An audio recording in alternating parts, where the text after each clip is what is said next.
இன்னைக்கு டே 14 பேக் 4. கொய்யா இலையில ஹேர் பேக் கேள்விப்பட்டிருக்கீங்களா? அது உங்கள் ஹேருக்கு எவ்வளோ பெனிஃபிட்ஸ் தரும் தெரியுமா?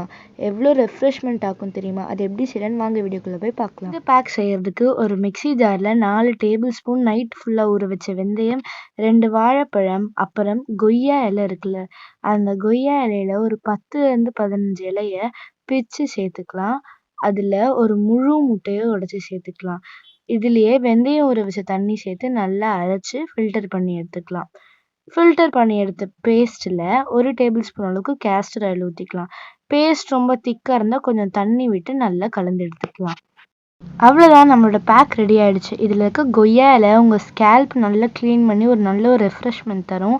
வாழைப்பழம் உங்கள் முடியை நல்லா கண்டிஷன் ஆக்கி, முட்டை நல்ல க்ரோத்து கொடுக்கும். இந்த பேக் உங்கள் ஸ்கேல்ப் அண்ட் ஹேரில் அப்ளை பண்ணி 20 மினிட்ஸ் கழித்து வாஷ் ஆஃப் பண்ணிக்கலாம். கொய்யா இலையில் இருக்க பெனிஃபிட்ஸ் உங்கள் ஸ்கேல்ப்பை நல்லா க்ளீன் பண்ணி ஒரு செம்மையான ரெஃப்ரெஷ்மெண்ட் கொடுக்கும். ஸ்கேல்ப் க்ளீனாக என்ன, ஆட்டோமேட்டிக்காக ஹேர் க்ரோத்தும் நடக்கும். இந்த பேக்கை நீங்களும் ட்ரை பண்ணிவிட்டு எப்படி இருக்குன்னு மறக்காமல் கமெண்ட் பண்ணுங்கள். Don't forget to like, share, comment and subscribe.